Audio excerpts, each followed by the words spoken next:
Good evening and very warm welcome in the class of School of Happiness. So, as you know that there have been many classes by many teachers till now, and you must have understood the meaning of happiness, or you must have gone to that path where you can understand this meaning. So, in this process, we in my class especially, I'm talking about that class that we have understood Mahatma Buddha, we have understood Aristotle, and today we are trying to understand Mahatma Gandhi in context to happiness. So, as you all know, Mahatma Gandhi was not a conventional philosopher. Rather, he was, uh, he was a scholar. He was a political scientist. He was a leader. He was a lawyer, and whatnot. So, if you want to understand his philosophy, his ideas, and the notions that he has created in this sense, we have to see the lessons that we take from his life. So it's very important that we understand his life, that how he led his life towards ultimate peace and tranquility. And in this process, what kind of ideas that we can, get from his life. So the basic idea is Gandhi, as you know, that all his life has been inspirational for all of us. We all know something or the other about him, and we as a students, or we as a scholars, or we as a teachers understand him in our own streams, like the political scientist or the people related to the political science understand him as a leader. The people from history like us, we understand him also like a leader, but at the same time a figure in history who has made a difference in society at a large scale. And in many other streams, people from philosophy may understand his life to learn few more lessons that are very important for humans to understand. The same way, many more subjects can be there. And in this today's class, we will understand life of Gandhi to understand the phenomena of happiness. So, as we all know, Gandhi in himself was not only a person, but he was a man who should be seen as an institution. जब किसी एक व्यक्ति में इतनी सारी काबिलियतें होती हैं, इतनी सारी विशेषताएं होती हैं, तो हम उसको एक व्यक्ति विशेष न मानकर एक संस्था के रूप में देखते हैं, क्योंकि उनका एक संपूर्ण जीवन ही अपने आप में कई उदाहरणों से भरा हुआ है, कई उदाहरणों से भरा हुआ है कि किस प्रकार से ह्यूमन लाइफ जीनी चाहिए, कैसे उसको लीड करना चाहिए, क्या क्या रुकावटें आपके जीवन में आएंगी, उनका उनका सफलतापूर्वक सामना कैसे करना है, और सफलतापूर्वक सामना ही नहीं करना है बल्कि एक आदर्श जीवन क्या हो सकता है।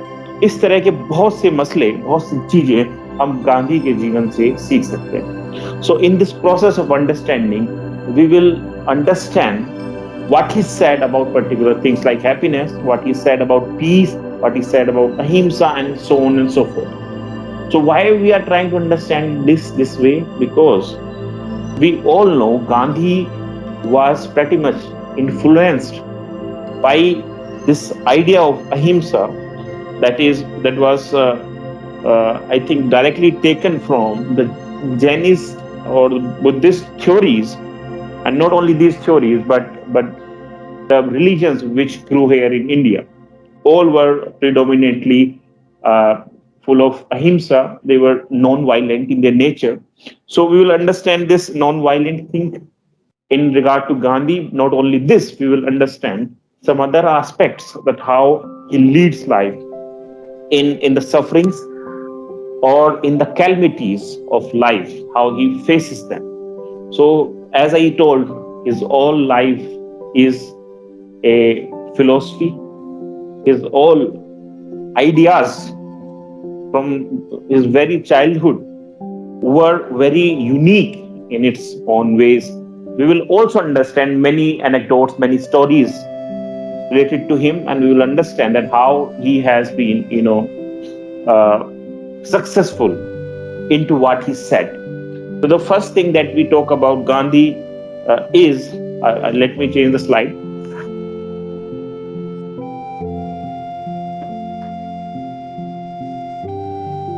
So there are some things which are written on your skin, and you can read them clearly. The first thing that is about Gandhi. Mahatma Gandhi once said, happiness is when what you think, what you say, and what you do are in harmony. So what do you understand by this sentence? इस वाक्य से हम लोग क्या समझते हैं? गांधी जी के अनुसार जो हम कहते हैं और जो हम करते हैं और जो हम सोचते हैं, तीनों के बीच में एक सिंक्रोनाइजेशन होना चाहिए. There should be an alignment to what we say and what we do or what we think.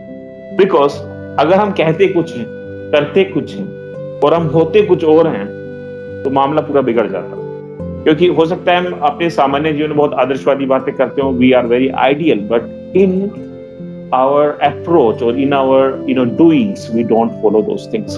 So he says, जो आप कहते हो, जो आप करते हो और जो आप सोचते हो, वो aligned होना चाहिए.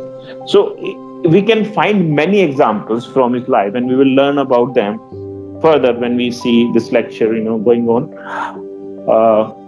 कि किस किस तरह की कुछ कुछ कहानियां हैं उनके जीवन से रिलेटेड जो हमें ये दिखाती हैं कि उनकी बातें जो वो कहते थे वही करते, उनमें कितनी सार्थकता थी, उनको हम समझने की प्रयास करेंगे, उनको समझने की कोशिश करेंगे. So let's go further and then we will talk about it as well.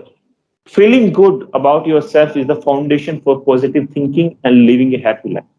This is one of the argument, this is one of the sentence that he made, that if you don't feel good about yourself or you are not positive in your thinking, you cannot lead a happy life.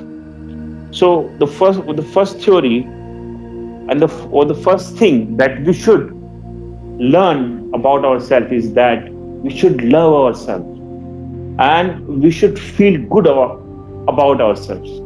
If we don't feel good about ourselves, how can we help others? जब पहले अपने आप को ही आप नहीं जानेंगे या अपने आप को ही आप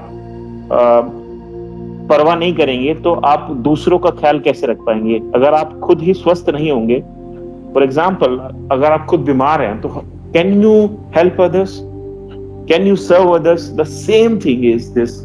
If we don't feel good in ourselves, or if we don't feel that we are useless or we are not that good enough, so we cannot do any good for society. So this is a very basic thing in his ideas, that first of all, try to think yourselves to be good. Number 3 point, he told us that we can bring harmony to our world by becoming champions of love and peace.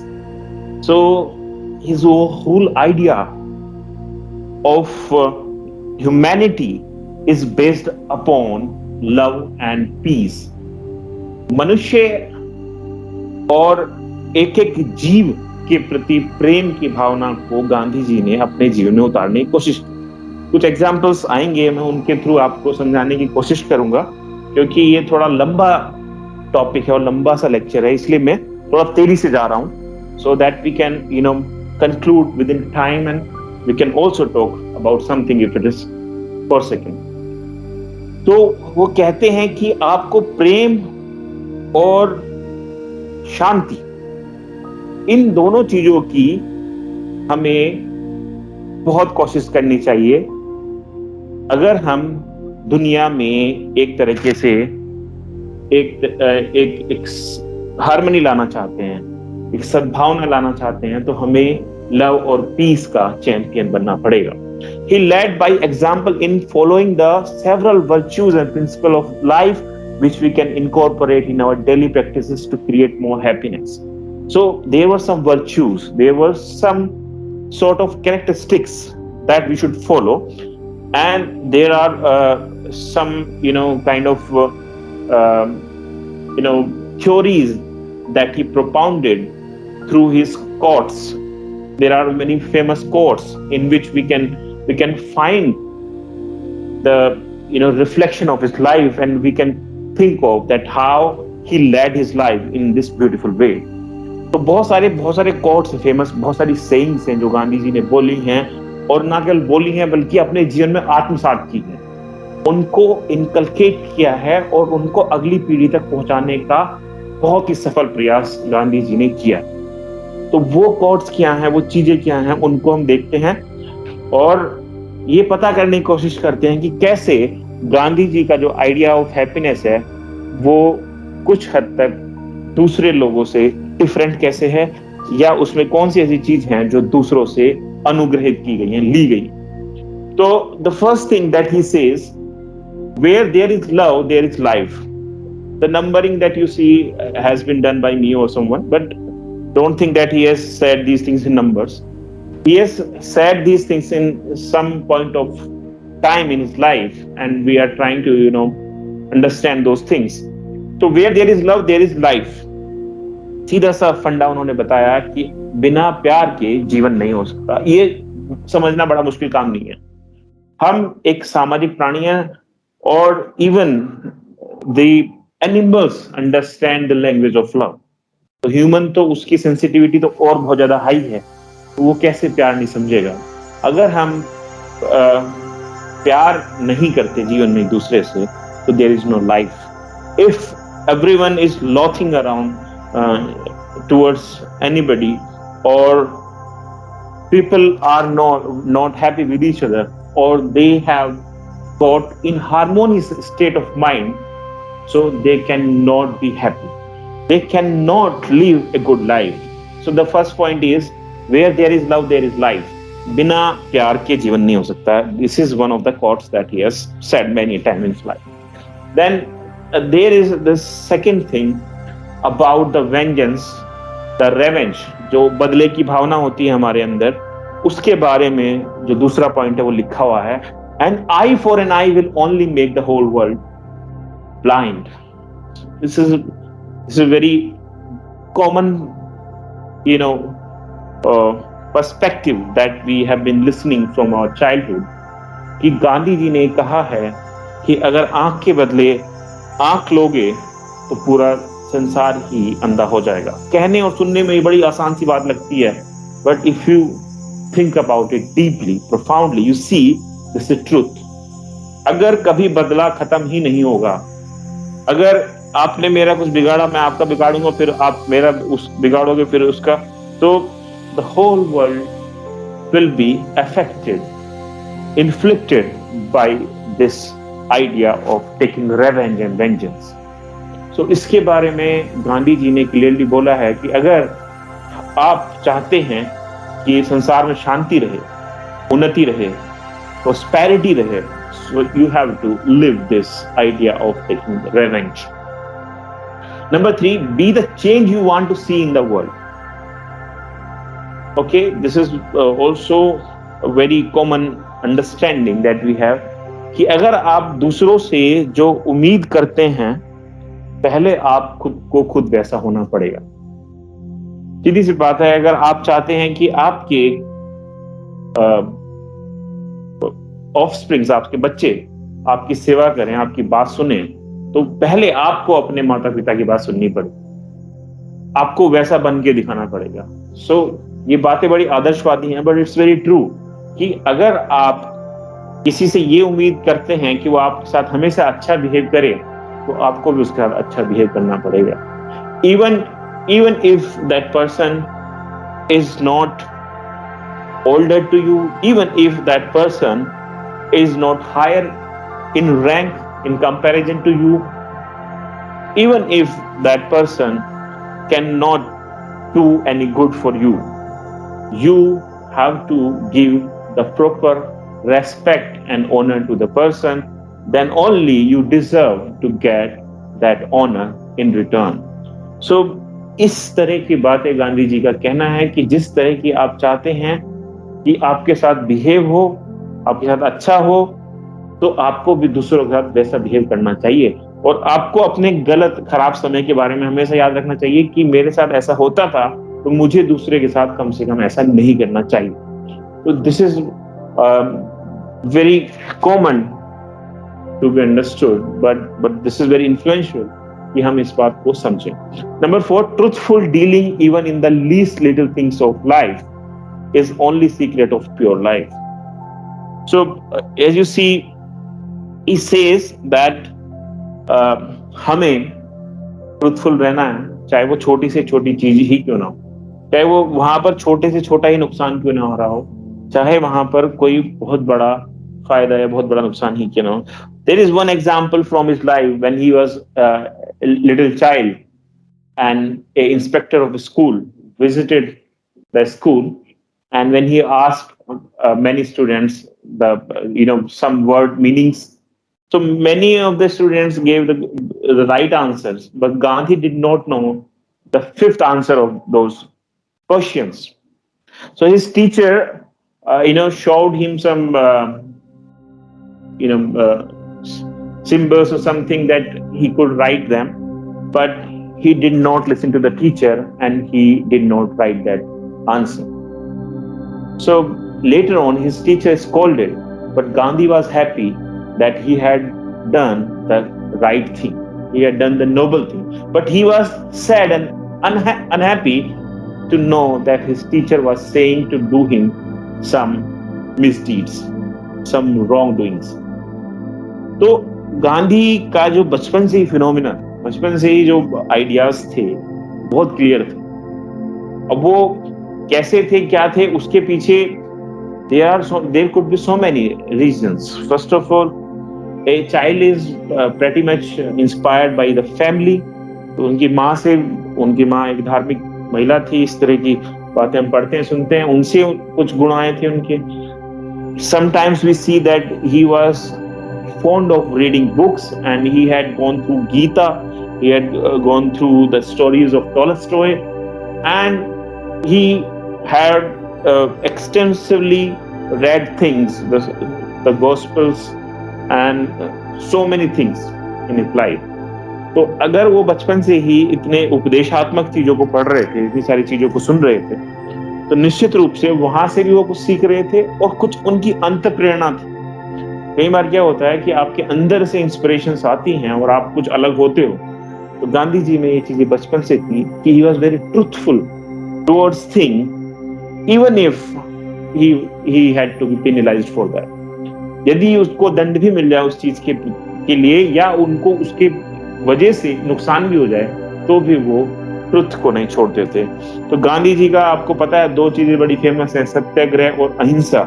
तो सत्य के प्रति आग्रह, he was adamant for truth, and at the same time ahimsa was not only towards the animal, but ahimsa had a very greater meaning that we will discuss further, and we will understand ahimsa in many more senses. So सत्याग्रह और अहिंसा तो उनके दो बहुत ही मारक हथियार हैं, बहुत ही ऐसे चीजें हैं जो गांधी जी की एक बहुत बड़ी विरासत है, और उनकी लेगेसी और उनकी जो एक लीनेज जो चलती है उसको दर्शाते हैं. इसके अलावा आगे बढ़ते हैं हम लोग, फिर डिस्कस करते रहेंगे. Real enjoyment is derived from drops, not from mouthful. तो ये this is one of the quotes that Gandhi had given, and this denotes and this depicts that how a human should not go towards abundance. Rather, he should try to take things in the steps, or he should gradually feel things, or he should be gradually developing or progressive.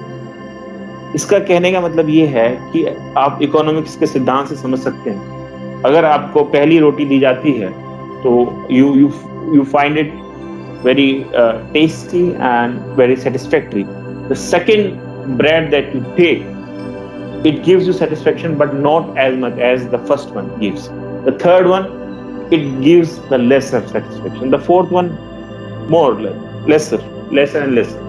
So the same way he says that if you find things by working hard and toiling hard, or in steps and in a gradual way, that will be more beneficial for you, that will be more fruitful for you. So this way he was saying this thing, that real enjoyment is derived from drops, not from mouthful. तो छोड़े थोड़े में ही मजा है. कोई बहुत बड़ी मात्रा में चीजों के होने का मतलब ये नहीं है कि सारा का सारा एंजॉयमेंट वहां पर है। आपके अंदर एक भावना होनी चाहिए, इसको हम आगे भी डिस्कस करेंगे क्योंकि आगे भी आएगा ये गांधी के जो दूसरे आइडियाज हैं, कि आपके अंदर ये भावना होनी चाहिए कि आप अपनी जरूरत के हिसाब से चीजों का उपभोग करें और उन जरूरत के हिसाब से लें। आगे बढ़ते हैं, फिर बात करेंगे इसके बारे में। Each one has to find his peace from with in, and peace to be real must be unaffected by outside circumstances. तो सभी को जो अपनी शांति है वो अंतकरण से लेनी चाहिए, और बाहर की चीजों से उस पर कोई अफेक्ट नहीं पड़ना चाहिए। अब ये कहने में बड़ा ही सिंपल लगता है, but this is a very difficult practice to do. He says that if you want to be peaceful, if you want to be remain in peace, you should try to find it with in you. With in you से मतलब ये है कि आपकी जो शांति है वो कोई और भंग ना कर दे। अगर कोई और आपकी शांति भंग कर सकता है तो it means he is the master of your peace, he is the master of your mind, he is the master of the things that you do. अगर आप किसी के कारण से गुस्सा हो जाते हैं और अपने पीस को डिस्टर्ब कर देते हैं, या किसी बाहरी चीज के अभाव में आप पीसफुल नहीं रहते, या किसी चीज को पाने की ललक में आप पीसफुल नहीं रहते हैं, तो आप जो है वर्ल्डली चीजों में बहुत इंडल्ज्ड है। So you are very indulged in the worldly affairs, and if you want to get peace, first of all you have to forsake all these worldly things, all these outer things, and try to find out the inner peace. Just try to find out the peace within you.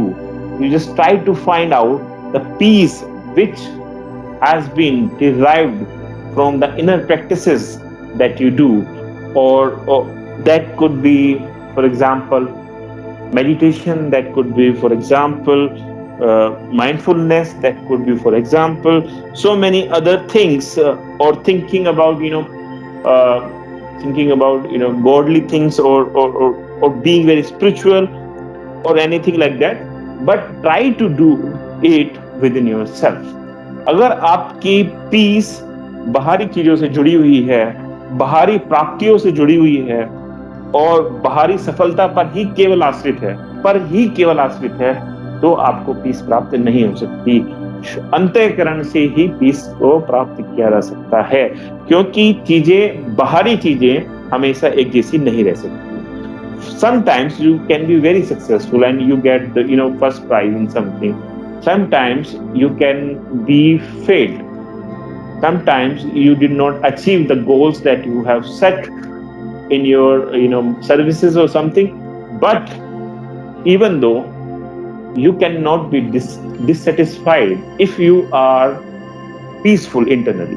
अगर आप बाहरी चीजों में के वजह से peaceful हो तो वो तो बार बार डिस्टर्ब होंगी, और अगर आप अंदर अंतःकरण से पीसफुल हो तो बाहर में कुछ भी होता रहे आप पीसफुल रहोगे। This is a very good understanding of leading a happy life that we learn from Gandhi's quotations.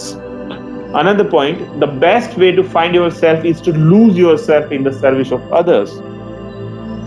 Very good example that the Indian philosophies have been teaching us for a very, very long time.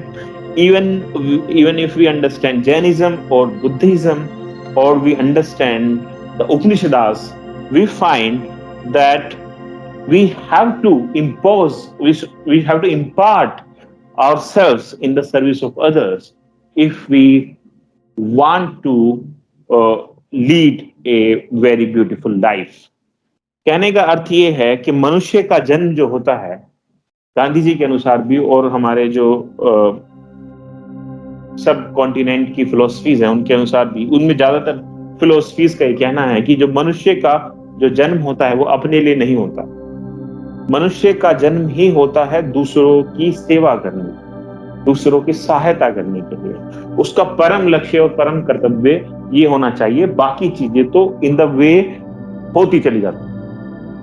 तो यही कहना है कि अगर अपने आप को दूसरों की सेवा में समर्पण कर सकते हो, खो सकते हो, तो वही आपके जीवन जीने का एक बेस्ट तरीका हो सकता है। अब आप पूछेंगे कि इसका हैप्पीनेस से क्या मतलब है? इसका हैप्पीनेस से मतलब ये है, क्योंकि हमने कितनी क्लासेस में ये बात की है कि जब आप दूसरों के लिए कुछ करते हैं तो आपको एक अजीब सा सुकून मिलता है।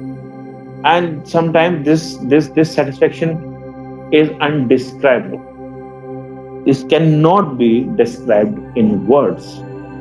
और सबसे ज्यादा खुशी आप कभी फील करना, जो अल्टीमेट सेंस ऑफ हैप्पीनेस है, that comes from giving and sharing, not comes from taking and having. क्योंकि जब आप किसी को देते हैं तो आपके अंदर से एक अजीब सा जो है, अंदर से एक अपने लिए भी एक सम्मान पैदा होता है, अपने लिए एक प्यार पैदा होता है, और वो हैप्पीनेस का एक नुआंस है, हैप्पीनेस का एक रूप है। तो आगे चलते हैं हम लोग। Live a man is but A product of his thoughts, what he thinks he becomes. आपको पता है, ये जो साइकोलॉजिस्ट हैं और बहुत बड़े बड़े विद्वान हैं, इस बात को मानते हैं कि जब आप जैसा सोचते हैं वैसा ही आपका निर्माण हो जाता है और वैसे ही आप बन जाते हैं। तो सीधी सी बात है, आप देखिए कि अगर आप सोचते हैं कि मुझे एक अच्छा लीडर बनना है, तो first of all this idea should be there in your mind.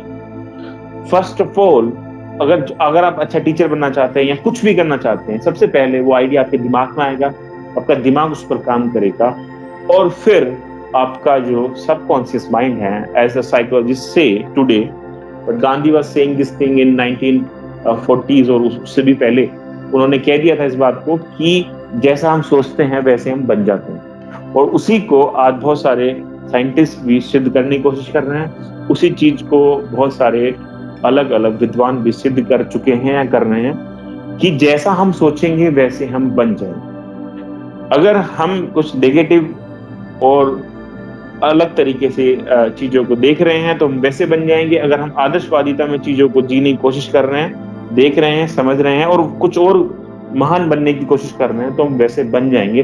But this thought should come first in your mind and then act can happen. Thought should be there prevailing first of all, then other things can take place after that. तो इसके लिए बहुत जरूरी है कि आपका thought बहुत ही Nobel होना चाहिए। अगर आपको अच्छी लाइफ जीनी है, आपका थॉट बहुत क्लियर होना चाहिए, एविडेंट होना चाहिए, और आपका thought it should be in the service of the mankind, और मैनकाइंड की सर्विस में आपका थॉट होने चाहिए। Ninth is live as if you were to die tomorrow, learn as if you were to live forever. भाई, आप लोगों ने बहुत बार सुना होगा कि किस तरीके से लोग कहते हैं कि जियो ऐसे कि जैसे कल मरना है, और सीखो ऐसे कि जिंदगी भर जीना। कितनी अच्छी बात है ये। अगर ये बात किसी ने अपने जीवन में अपना ली तो वो दुखी नहीं हो सकता। और ये बात सोचिए, गांधी जी ने उस समय कही, और उस समय जिन लोगों ने उनको फॉलो किया होगा, तो वास्तव में उनका लाइफ जो है दूसरे लोगों से बेहतर बन गया होगा। क्योंकि अगर आप हर दिन को ऐसे जिएंगे कि आप कभी भी मृत्यु हो सकती है, तो you will try to remain happy and you will try to do those things which gives you pleasure, and you will try to do those things which are essentially good for your family, for maybe for your present. So इस तरीके से आप बहुत कुछ achieve कर सकते हो, बहुत कुछ सीख सकते हो। और अगर आप ये सोचोगे कि सीखते जाओ क्योंकि हमें कब तक जीना पड़ सकता है, कितने लंबा हम जी सकते हैं, तो each and every aspect of life which we learn can be useful somewhere और द अदर। सो इस तरीके से हम बहुत सारी चीजों को ग्रहण कर सकते हैं। ये आइडिया बहुत ही फेमस है और लोग इसको समझते हैं, और बहुत सारे लोग इसको फॉलो भी करते हैं। Then as you can see on the screen, there are some things which I have taken from some books written on Gandhi. तो Gandhi on satisfaction and renunciation, तो गांधी जी का क्या मानना है सेटिस्फेक्शन के बारे में और त्याग के बारे में, इस चीज को हम समझने की कोशिश करते हैं।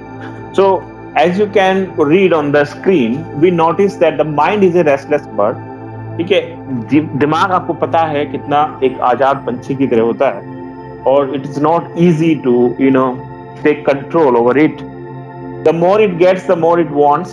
जितना भी हम अपने दिमाग को कुछ देते हैं, इतना ही ज्यादा ही चंचल और ज्यादा बन जाता है, and still remains unsatisfied. और दिमाग को देने से मतलब ये है कि प्राप्त तो हम लोग करते हैं, लेकिन वो आइडिया जो है वो दिमाग में ही आते हैं, इसलिए वो दिमाग को कह रहे हैं कि वो रेस्टलेस है. The more we indulge our passions, the more unbridled they become. कितने ज्यादा हम अपने जो पैशंस हैं उनमें गुम हो जाएं, कितना ही उनमें डूब जाएं, उतने ही ज्यादा वो अनकंट्रोल्ड दिखाई देते हैं. Our ancestors therefore set a limit to our indulgences. They saw that happiness was largely a mental condition. A man is not necessarily happy because he is rich, or unhappy because he is poor. Millions will always remain poor. So ये जो sentences लिखे हैं 5-6, इनका मतलब क्या है? इनका मतलब ये है कि हमारा जो मस्तिष्क है, हमारा जो दिमाग है, that does not allow us to be satisfied ever. We have to set some limits for us. The limits for limits of our career. Sometimes it's not like that we have achieved something and we limit ourselves very initially. The point is we limit ourselves to possess things. In context to possessing things, अगर हम चीजों को प्राप्त करने के क्रम में अपने आप को लिमिट करेंगे, उसकी यहां पर बात हो रही है. If we limit or confine ourselves to to accumulate things which are not necessary for us, then it is a kind of a satisfaction. और अगर हमारे पास चीजें ज्यादा हैं तो हम उनको रिनाउंस कर दें, उसके बारे में हम अभी समझेंगे. But first we are trying to understand the phenomena of satisfaction, because ये जो दिमाग है एक तरह की ऐसी खलीज है. खलीज मतलब एक गड्ढा है जो कभी भरता नहीं. ऐसा गड्ढा है जिसमें आप कुछ भी देते रहो इसको. ये आज आपके पास एक गाड़ी है, कल आपके पास 2 हो सकती हैं, 3 घर हो सकते हैं, बट आपका मन कहेगा कि नहीं, अब इस घर में इस तरह का लॉन होना चाहिए था, अब इस घर में इस तरह की जो है टेरेस होना चाहिए था, इस घर में ये होना चाहिए था, अब और ज्यादा ये चीजें होनी चाहिए. So this is one of the example that I'm giving that can be in everything. Some point of time we should think that there should be a limitation, there should be a point that we should set in our lives, that this is the point where we should be satisfied, or even if we are not satisfied, we should try to be in gratefulness and try to get things with noble ways. यानी कि अगर हम satisfied नहीं भी हैं तो चीजों को प्राप्त करने का जो हमारा तरीका होना चाहिए वो आदर्शवादी होना चाहिए, क्योंकि हार्ड अर्न्ड मनी और नोबिलिटी से प्राप्त किया हुआ धन will stay with you for longer time and will give you utmost satisfaction that is very necessary for a human to live. So he says that it is not necessarily happy because he is rich. A man is not necessarily happy because he is rich or unhappy because he is poor. तो गांधी जी का उस जमाने में ये कहना था, 1940 से पहले उन्होंने ये बात बता दी थी कि भाई ये जरूरी नहीं है कि जिसके पास पैसा है वो ही खुश रहेगा, या जिसके पास पैसा नहीं है वो खुश नहीं रह सकता. बहुत सारी चीजें जीवन में ऐसी हैं जिनका पैसे से कोई मतलब है ही नहीं, खुशी भी उनमें से एक है. तो उन्होंने कहा कि million will always be remain poor but they can be happy. कितना ही आदर्शवादी समाज आ जाए, कितना ही राम राज्य आ जाए, कितना ही वेलफेयर स्टेट आ जाए, but there will be people in abundance who would be poor. But can not they be happy? Yes, they can be happy if they are satisfied by the deeds that they do, by the works that they have been imparted to, by the service that they do towards humanity, by by so many things that we talk about so often.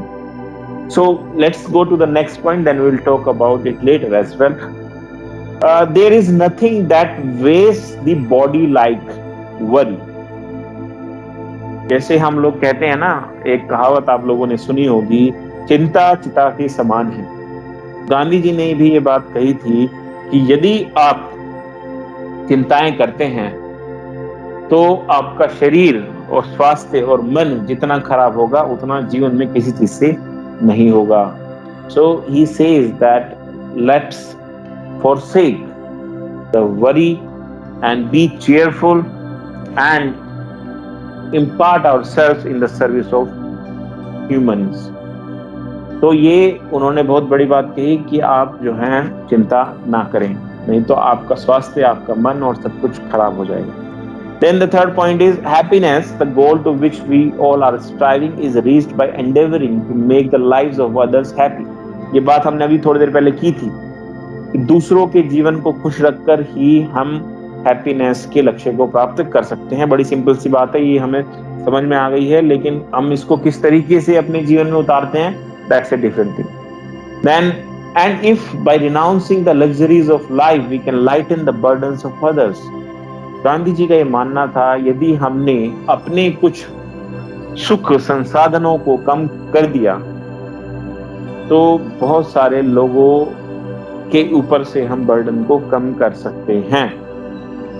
एक तो इसका एक उदाहरण ये हो सकता है कि जब आप पैसा खर्च कम करोगे तो उस पैसे को आप दूसरों को दे सकते हो किसी काम के लिए, उसको काम आ सकता है, गरीबों की मदद के लिए आप यूज कर सकते हो। दूसरा, when a rich, especially we are talking about that time when technological developments were not that much, if a rich tries to get luxuries, he becomes the means of exploitations towards the poor, क्योंकि उसकी luxury जो हैं वो poor के शोषण में निहित हैं। कैसे? वो ज्यादा अनाज चाहिए तो उसको ज्यादा वो मजदूरी कराएगा, लोगों पर उनके ऊपर अत्याचार करेगा ज्यादा पैसे कमाने के लिए। अगर उसको कहीं जाना है तो वो कई नौकरों को उसके लिए लगा देगा कई कामों में। उसको अगर बड़े महल चाहिए तो मजदूरों को बहुत ज्यादा मजदूरी करनी पड़ेगी, या जो भी। There could be several examples that you can search out in this regard. So his luxuries become the burden of the poor sometimes. You may understand the situation. And further he says, surely the simplification of our wants is a thing greatly to be desired. And so, if instead of supposing that we must become hermits and dwellers in caves in order to practice simplicity, we set about simplifying our affairs, each according to his own convictions and opportunity, much good will result and the simple life will at once be established. So Gandhi ji कहते हैं कि ऐसा नहीं है कि हमें क्या करना है कि हमें साधु संत बन जाना है और गुफाओं में जाकर रहना है और something like that. But he focuses that we can limit ourselves and we can renounce many things that are not परिग्रह का पालन करते हुए मनुष्य को संचय की भावना नहीं रखनी चाहिए. He should not be cumulative and he should forsake this desire of accumulation of things which are not needed for him or which are slightly needed for him or her. So इसी तरीके से गांधी जी कहते हैं कि हमें first of all should be very satisfied. Second, we should be renunciatory in this approach, because if we are renunciatory, these kind of extra or surplus money could be very useful for human beings. So this way Gandhi has given another formula, that is the formula of trusteeship. So we will understand another thing that is very important and that has been understood by Gandhi, and he invented this idea that each and every wealthy person should try to incorporate this thing in his life, that he believes or she believes in the trusteeship. What is trusteeship?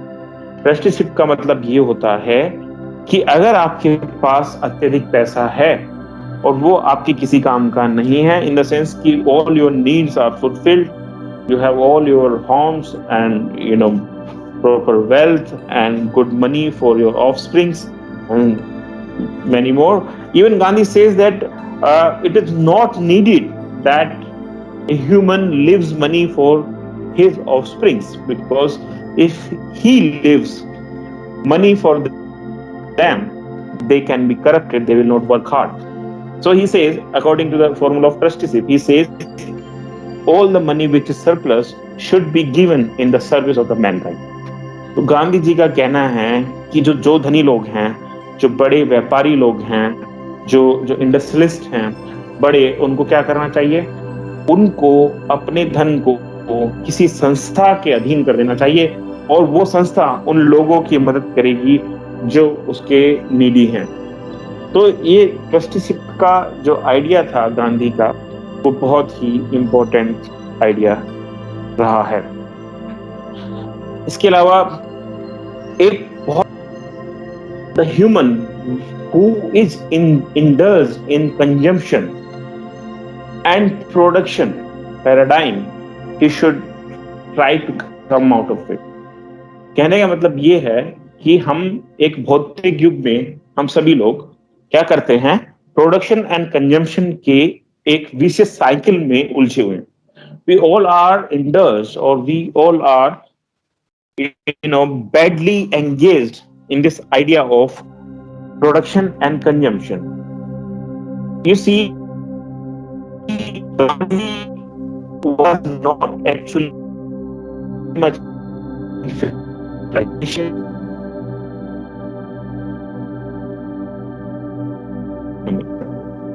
हालांकि एक conflict उनके life में हमें मिलता है, that he used to stay with Birla in Birla House, and many industrialists were his friend and his followers as well. But at the same time, they used to listen to him and they used to donate in the service of the mankind as well. That is another thing. But this happened that Gandhi was not actually in favor of this idea known as capitalism. Okay, so capitalism के युग में फायदे हैं, नुकसान हैं, those are different.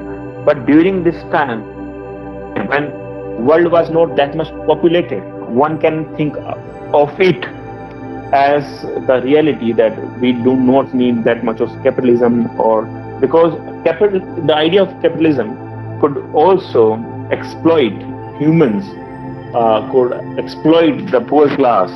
So he was against this idea because of all this.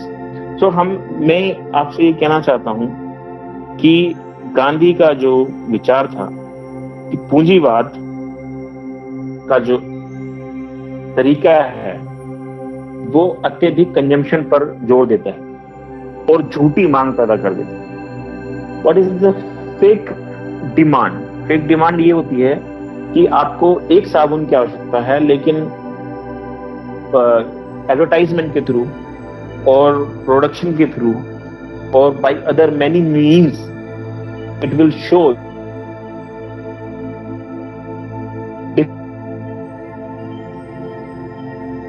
different kind of better skin for oily skins, maybe for for hand soaps, for maybe some other stuff.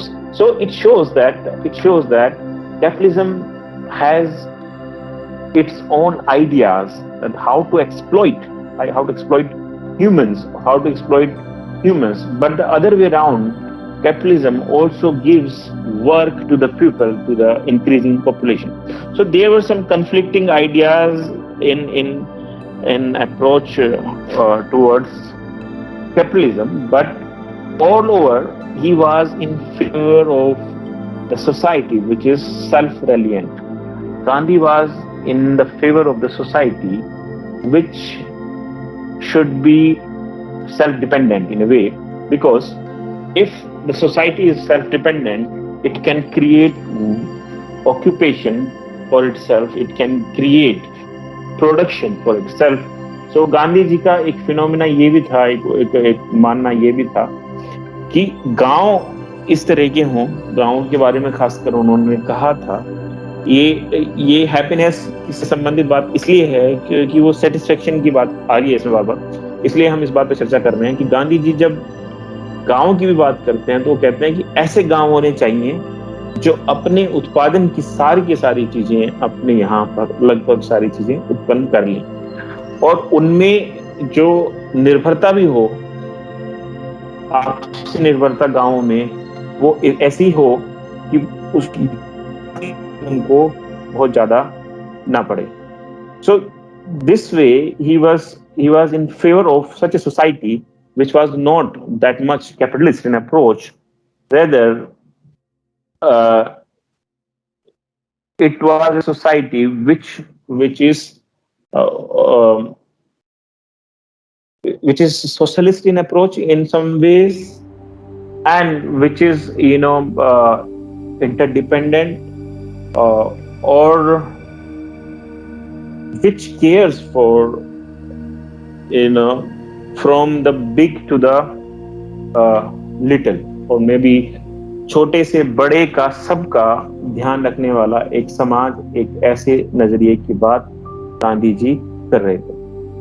तो idea that Gandhi talks about the simple living and high thinking, and this has been discussed in a way already कि किस तरीके से simple living और high thinking का जो phenomena है वो कैसे important था. And he says that man falls from the pursuit of the ideal of of the plan, simple living and high thinking. The moment he wants to multiply his daily wants, man happiness daily lies in contentment. कहने का मतलब ये है कि मनुष्य को अपनी खुशियों को कंटेंटमेंट में ढूंढने की कोशिश करनी, मतलब संतुष्टि में ढूंढने की कोशिश करनी चाहिए. अगर वो अपनी लिविंग और अपनी थिंकिंग को कर्व नहीं करेगा, मतलब इस पर नहीं करेगा, तो उसकी हैप्पीनेस कभी भी प्राप्त नहीं की जा सकती. Then Gandhi has also told one thing that is about that is known as 7 deadly sins. 7 तरह के जो पाप हैं उनकी बात करते हैं गांधी जी. तो जो 7 तरह के पाप हैं वो क्या हैं? He says that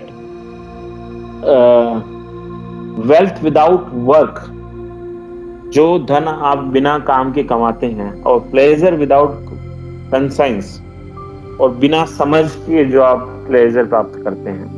science without humanity, बिना मानवता का जो विज्ञान है, और नॉलेज विदाउट कैरेक्टर, और जो ज्ञान आप प्राप्त करते हैं बिना चरित्र के, और पॉलिटिक्स विदाउट प्रिंसिपल, और ऐसी राजनीति जिसमें कोई सिद्धांत ना हो, और कॉमर्स विदाउट मॉरलिटी, और ऐसी मॉरलिटी और सॉरी ऐसा ऐसा ऐसा वाणिज्य जिसमें कोई नैतिकता ना हो, वर्शिप विदाउट सेक्रीफाइस, और बिना त्याग के प्रार्थना. ये 7 तरह के उन्होंने पाप बताए हैं. उन्होंने बताए हैं कि मनुष्य को इन 7 पापों से दूर रहना चाहिए, टू बी हैप्पी, बिकॉज अगर आप किसी भी चीज को प्राप्त कर लेते हैं बिना किसी कठिन परिश्रम के, तो that is not good for humans.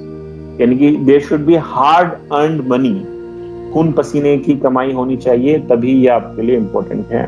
और आपका जो आनंद है उसमें भी एक आत्म बोध होना चाहिए कि मैं कुछ गलत तो नहीं कर रहा हूं या सही तो नहीं, जो भी है. और science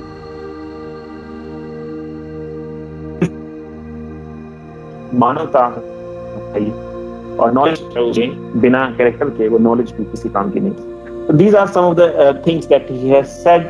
Another thing that we can talk about him he has said things about the indolence. What is indolence? Is laziness. Indolence is a delightful but distressing state. We must be doing something to be happy. Gandhi says that a human should always be active positively in the search of finding something great for the sake of humanity. मतलब he should not be busy or indulge in the negative thing, but he should be busy in something positive, and he should be keeping away from indolence, that is laziness. तो laziness delightful हो सकती है, but ये आपको अंततः निराशा की तरफ ले जाता है। आलस, लंबे समय का आलस आपको निराश कर देता है, और आपके अंदर की एक्टिविटी जब खत्म होती है तो आप बहुत ही अनहैप्पी हो जाते हो। तो ये बहुत जरूरी है कि आलस्य का त्याग करें। और एक बात जो बहुत इंपॉर्टेंट गांधी जी ने बताई है, that is about the culture, that the Nations culture resides in the hearts and in the souls of its citizen। यानी कि अगर आपको किसी देश की कल्चर के बारे में जानना है तो आप उस देश के लोगों के दिलों को समझने की कोशिश करें। उस देश की जो आत्मा है, मतलब लोगों की जो आत्मा है, वही उस देश का कल्चर है। तो ये सारे विचार दिए हैं। एक इम्पोर्टेंट घटना है कुछ गांधी जी के जीवन की जो हमें समझनी चाहिए। This is one of the that happened during 1947 when our country had just got freedom। तो उनके पास क्या होता है कि बहुत सारे लोग मिलने आते हैं इंडोनेशिया से, और एक पूरी की पूरी बातचीत होती है उनके बीच में, और उस बातचीत के थ्रू हम ये जानने की कोशिश करते हैं that what kind of personality Gandhi was। So he was, at that time he was 70 years of age, and he was staying in Birla House in Delhi, and at the time when he was laying, and he had this mud pack on his stomach। अब उनके पेट पर जो क्या कहते हैं उसको, मुल्तानी मिट्टी का लेप जो है वो लगा हुआ था, और इंडोनेशिया से लोग उनके पास मिलने आते हैं। तो जब वो उनके पास मिलने आते हैं तो उनसे बहुत सारे विषयों पर बात होती है, तो बड़ी चिंता जाहिर करते हैं वो लोग, और उनसे कहते हैं कि आप बड़े चिंतित होंगे, बहुत परेशान होंगे जो देश के साथ हुआ है आपके। तो Gandhi replies with all consciousness, and he says that I look after my health with care। I have decided to live cheerfully even in this atmosphere of darkness and inhumanity। तो ये फर्स्ट लाइन जो उन्होंने कही कि मैं किसी भी परिस्थिति में चेयरफुल रहने की कोशिश करता हूँ, और इस अंधकार भरे समय में जहां पर सभी चीजें अमानवीय हो गई हैं, वहां पर भी मैं पॉजिटिविटी के तरफ देखता हूँ और अपनी हेल्थ का ध्यान रखता हूँ। That is very important. So one thing that he said that tries to depict his personality, that he was so calm internally that even in this situation he was cheerful means he was very calm and composed। Another thing that he says was, I consider no one as my enemy। जो हमें गांधी जी से सीखने के लिए मिलता है, जो मैंने आपको वेंजेंस की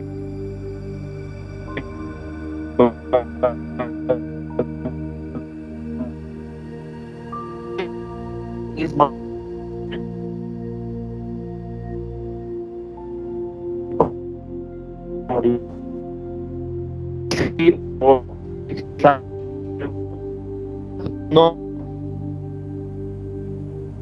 his personal enemy, and I also certain outward remedies। You see that even while guests such as you are visiting here, I lie with a pack on me। तो उन्होंने कहा कि मैं किसी को अपना दुश्मन भी नहीं मानता हूँ, और मैं किसी बाहर की चीज को इस्तेमाल करने से परहेज भी नहीं करता हूँ अगर उससे मुझे कोई फायदा हो रहा है। जैसे कि मैं अभी ये मुल्तानी मिट्टी अपने पेट पर लगाकर बैठा हूँ, यद्यपि आप लोग यहाँ पर आए हुए हैं। तो उनका कहने का मतलब यह है कि I take help from outer means many a time as a remedy or as a thing gives me calm and compassion, or sorry, composition. So he says that I consider no one as my enemy. This is a very important thing that we should try to understand. Then, do please forgive me for my lack of manners, as the visitors rose, expressing thanks that he had given them his valuable time. Gandhi remarked. So, this third thing that he used shows that he did not believe in the showing off. He met these people in the situation he was already in.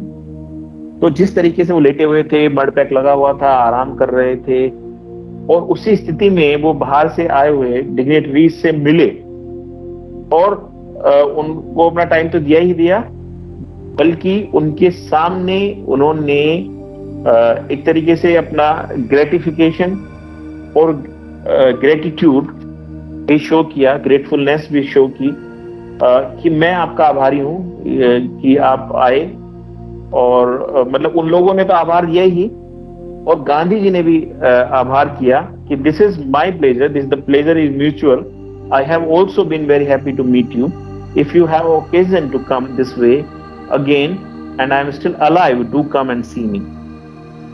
तो गांधी जी के इन बातों से ये पता चलता है कि वो दूसरों की कितनी इज्जत करते थे और कितना म्यूचुअल रेस्पेक्ट था उनके अंदर, कि जो बाहर से आए हुए लोग थे, जो भी थे, उनके प्रति उन्होंने कहा कि ये मेरा प्लेजर है कि मैं आपसे मिला हूँ, आपका नहीं, और अगर आप फिर से आएंगे तो मैं अगर जिंदा रहा तो फिर आपसे मैं जरूर मिलूंगा। तो it shows that he even if he had some free time and he was enjoying this, or maybe he was taking some remedy for any kind of any treatment, he imparted his time to his visitors, and not only he visited but showed the gratification. At the same time, he was not showing off for anything, and he met them in the true embodiment, in the true way he was. So another point is, he says, I am neither a great saint nor a mahatma. He said to them, I am neither a great saint nor a mahatma such as you describe me. I am a humble servant. I am only human as you are in the conversation. So he did not think of himself to be Mahatma or a saint, but only or merely a human being, as everyone was. So this was his humility towards society and the people that he met. So we can understand by this illustration, by this example, that Gandhi was always in his true character, even if the visitors from outside were coming. The famous chronicle Young India in 1928, he has written that in the midst of death, life persists. In the midst of untruth, truth persists. In the midst of darkness, life persists. Hence, I gather that God is life, truth, light. He is love. He is the supreme good. So it shows, this example that he has, written in Young India in October 1928, shows that he is a firm believer. He is a firm believer of God, and he imparts everything towards God, in the service of God, and he believed so firmly that nothing can happen to him if he is in the patronage of God. So death में, life में, truth में, untruth में, अंधेरे में, उजाले में, हर जगह ईश्वर है, और ईश्वर ही प्रेम है, और वही सबसे अच्छा है। ही इज द सुप्रीम गुड। ये उनका कहना है, और ये कहना ये दिखाता है कि ही इज ए बिलीवर।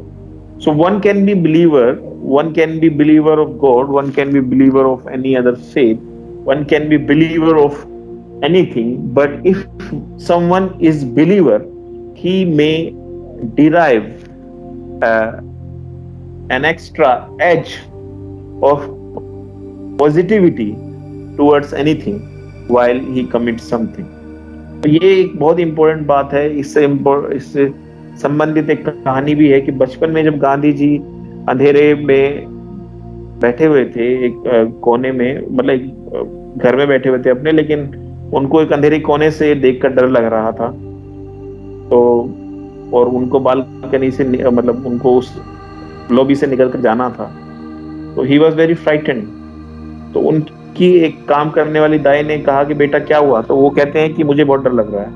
तो she says that say Ram and go wherever you want to go.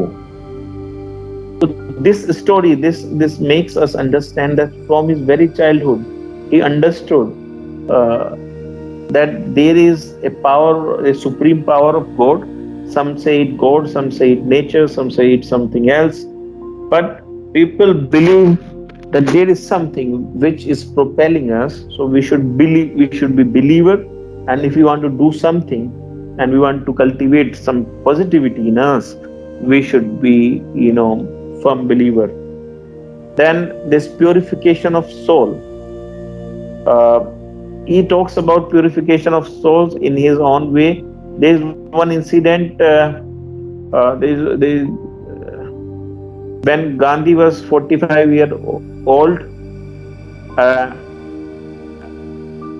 he was living from there, and he gave the last message to the people of South Africa when he was 45 years old, and he was coming back to India or something. So he gave this message, and this message was this: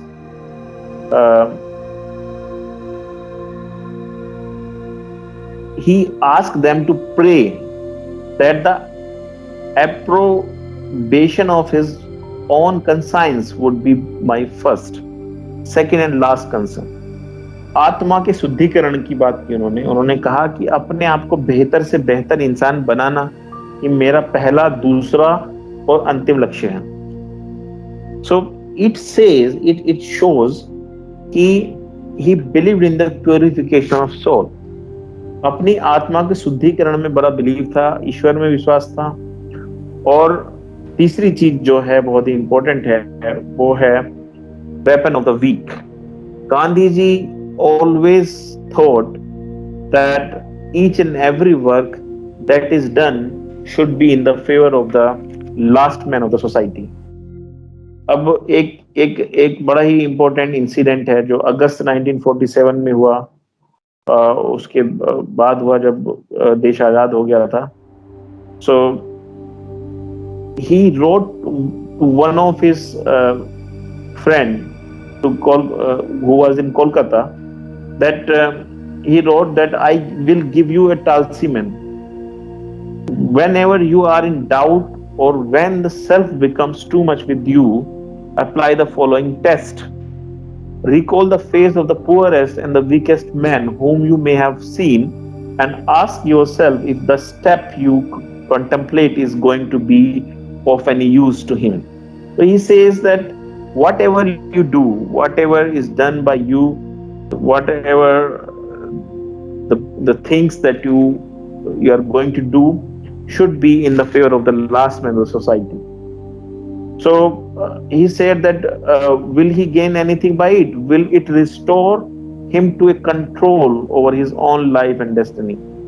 तो ये एक बहुत ही famous उन्होंने letter में लिखा था, और जो एक तरह का मतलब एक संदेश था कि अगर आप जीवन में कोई भी काम कर रहे हैं और आपको कोई कंफ्यूजन है, तो आप एक ही बात ध्यान रखिए कि जो आप काम कर रहे हैं और जो आप करने वाले हैं, क्या सबसे निम्नतम व्यक्ति को ये किसी तरह का फायदा पहुंचाएगा?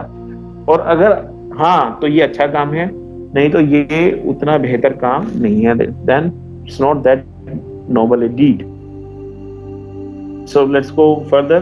थोड़ा सा रह गया बस. The path to alleviate poverty and reduce disparity in society is twofold. जैसे मैंने आपको थोड़ी देर पहले बताया था ट्रस्टीशिप के बारे में कि दो तरीके से गरीबी और डिस्पैरिटी यानी कि जो असमानता है उसको सोसाइटी से खत्म किया जा सकता है. So keep and use only what you need and follow the principle of trusteeship. So we have already understood it. It's just that I want to let you know one of the sentence that he says. According to Gandhi, we are all in a way robbers to accumulate things beyond our requirements. It is also a type of robbery, as by doing this we are depriving someone else to those things. Gandhi ji का कहना है, जैसे कि हमने पहले discuss कर लिया, अगर हम अपनी आवश्यकता से अधिक चीजों को संचय करते हैं, इकट्ठा करते हैं, तो हम एक तरीके से चोर हैं, क्योंकि ये जो चीजें हैं वो किसी और के काम आ सकती थी. जो लोग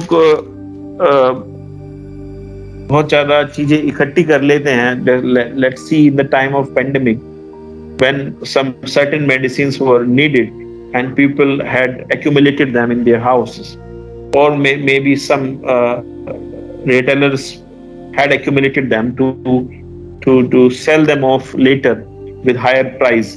So this is a sin. The same way, if you have lots of money does not mean that you can buy or accumulate anything. In many countries, there is this rule that you cannot hoard things more than you required. So, क्योंकि प्राकृतिक साधनों पे और दुनिया के जो साधन हैं वो सीमित हैं, और किसी व्यक्ति के पास बहुत अधिक धन संपदा है और वो चीजों को इकट्ठा कर ले, तो ये भी एक कानून के खिलाफ बात है. ना केवल कानून के, बल्कि ये अपने आप में भी एक गलत चीज है, क्योंकि आप दूसरों के जो सस्ती चीजें मिल सकती थी दूसरों को, आपने उनका अवसर छीन लिया. तो this is also a kind of A violence according to Gandhi that I'm coming on. So it's not only a robbery, it's a violence. And so accumulating, people are describing, and in some articles that I have read, that it's not only that the ahimsa is not only to show mercy on animals or to humans or to do something in the welfare of something, but not not giving them chance to grow, not giving them chance to avail the facilities of the nature given by nature or the government, is also kind of a violence. तो trusteeship मैंने आपको पहले से बता दिया है कि trusteeship के बारे में गांधी जी कहते थे कि अगर किसी के पास बहुत ज्यादा पैसा है, धन है, तो वो संस्था के अधीन कर दे, और वो संस्था ऐसी हो जो उस पैसे को गरीबों की या जरूरतमंदों की सहायता में उसका प्रयोग कर सकें. So his basic philosophy was that the nature has provided sufficiently for everyone. There is enough for everyone's need, but not for everyone's greed. And this is a very important phenomena, because you see, if we want to remain happy, we have to curb our greed.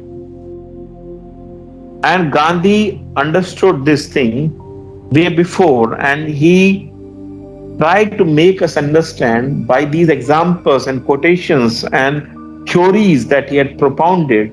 Some of the theories that he has brought from some subcontinental ideas, and some things that he took from the West as well. So these things,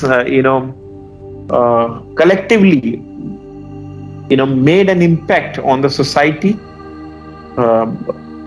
But many of us have, forgotten these ideas, and we need to remember them. We need to learn them once again and try to devote ourselves towards this.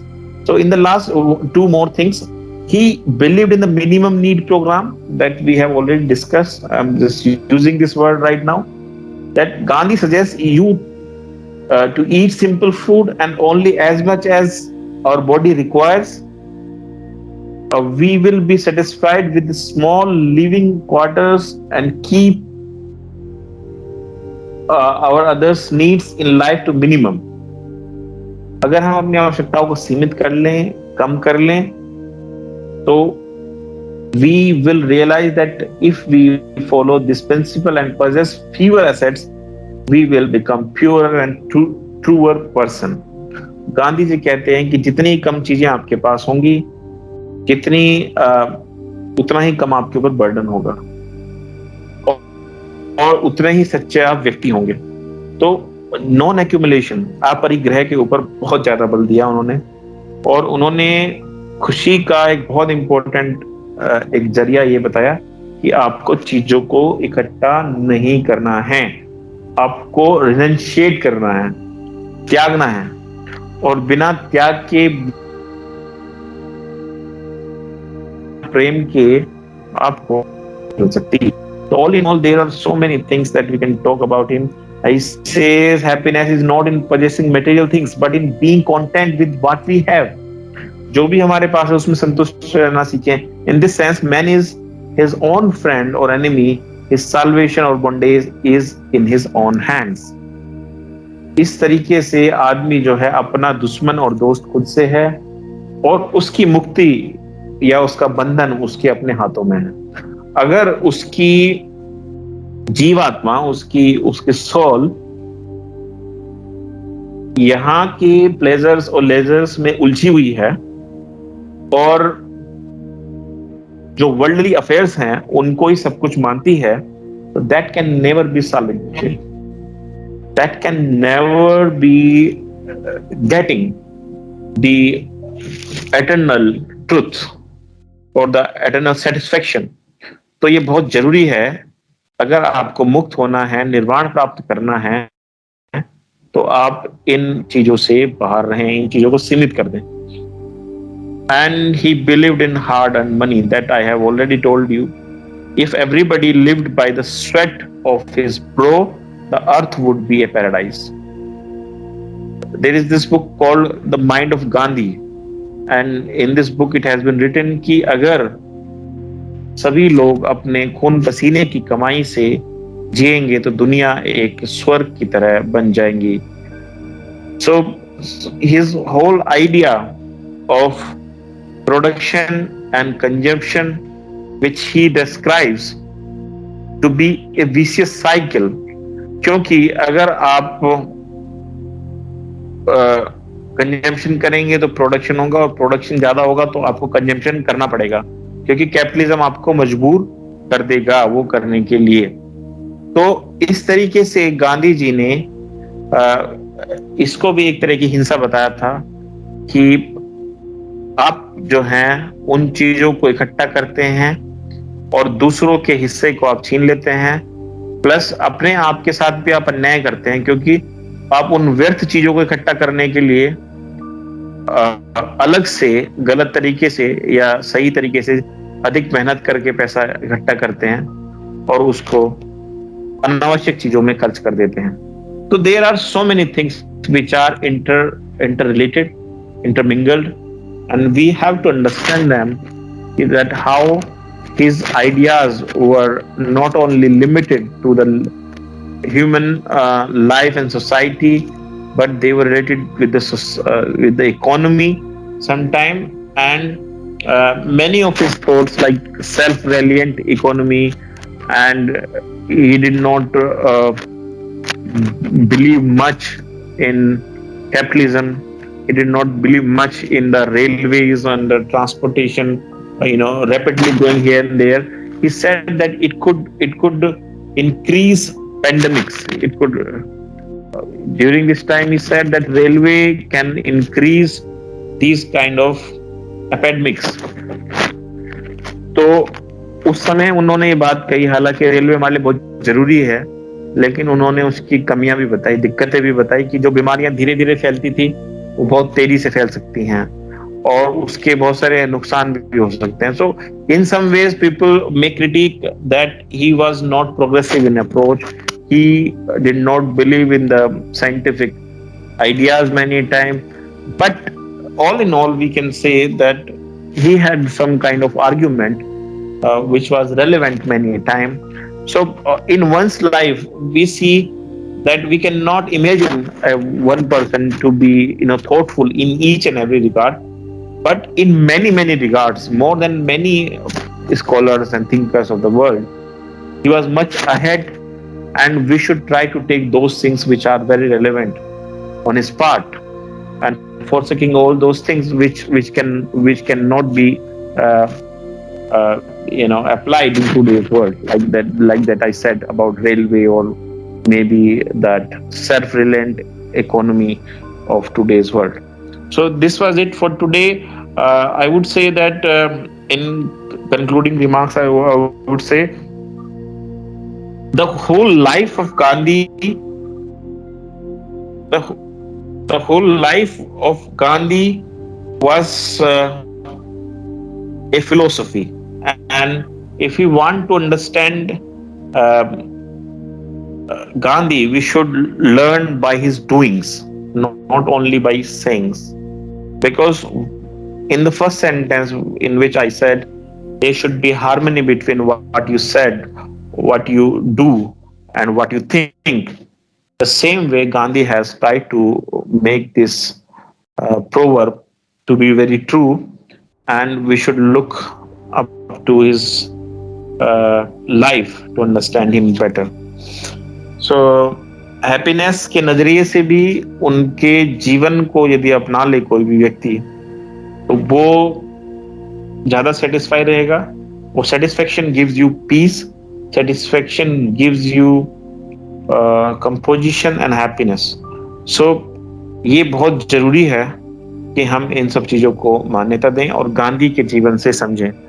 तो बड़ी लंबी सी class हो गई आज, लेकिन बहुत कुछ अलग भी बातें करना चाहता था मैं. एक कहानी थी जो मैं आपको चलते हुए सुना देता हूँ. लास्ट है, बस 2 मिनट की है. वो कहानी में कहीं सुन रहा था या पढ़ रहा था कि एक संत होते हैं, और संत की मृत्यु जब होती है तो वो कहते हैं कि अपने चेले से बुलाकर उसको कि भाई बिल्ली मत पालना. तो चेला उनसे जाके पूछता है कि सर गुरुजी अपने जीवन की मुझे आखिरी कोई सीख देकर जाइए. तो वो कहते हैं कि बिल्ली मत पालना. तो चेला बड़ा परेशान होता है, कहता है कि भाई गुरुजी पता नहीं क्या अजीब सी बात बोलकर चले गए, बोल रहे हैं मुझे, तो कह रहे आप मर तो रहे हो गुरुजी, मुझे इसका अर्थ समझा दो, क्योंकि अगर मैं अर्थ नहीं समझूंगा तो मैं फिर बड़ा कंफ्यूज और परेशान ना होऊंगा. इतनी गहरी बात कौन बता पाएगा फिर मुझे. तो गुरुजी कहते हैं कि मेरे गुरुजी ने भी मुझे यही कहा था, लेकिन मैंने उनकी बात नहीं मानी, तो मैंने एक बिल्ली पाल ली. तो बिल्ली पालने से हुआ क्या,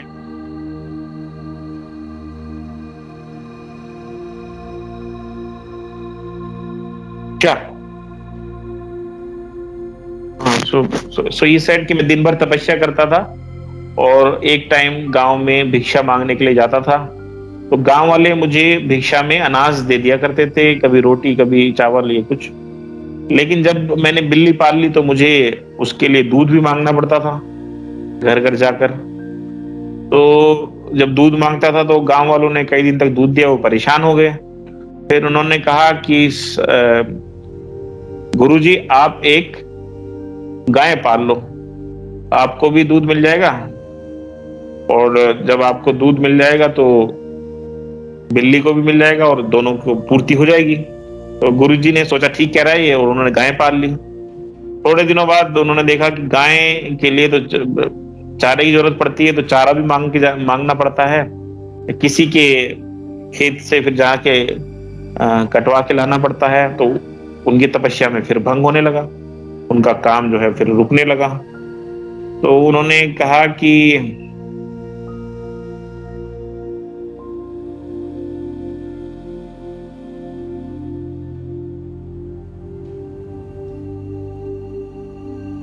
तो लोगों ने कहा कि ये खेत है, इस खेत को अपने पास रखो, आप इसमें उगा लिया करो, और आपके खाने के लिए अनाज भी हो जाएगा और गाय के लिए चारा भी हो जाएगा. तो उसने कहा ठीक ठीक कह रहे हो.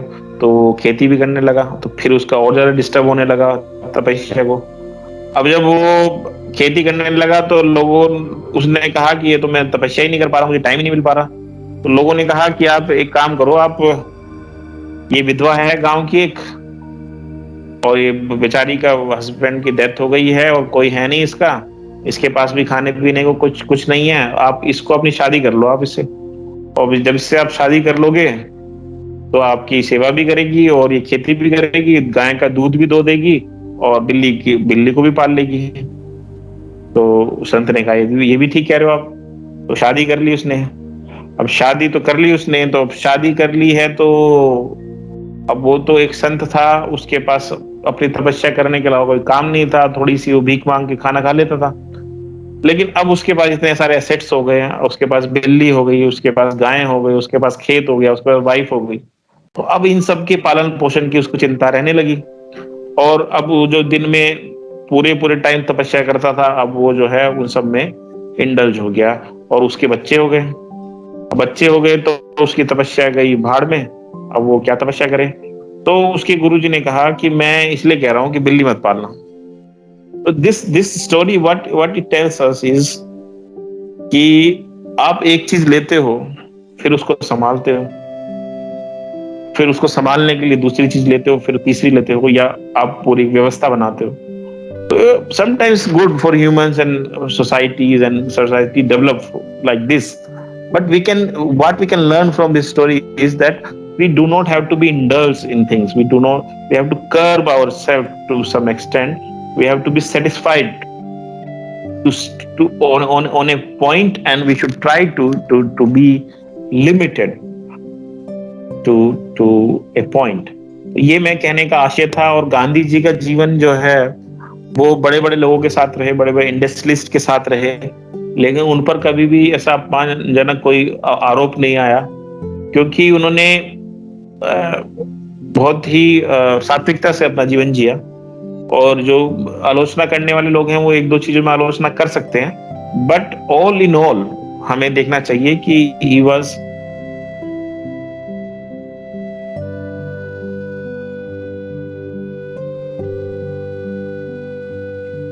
that human can lead their life in this way.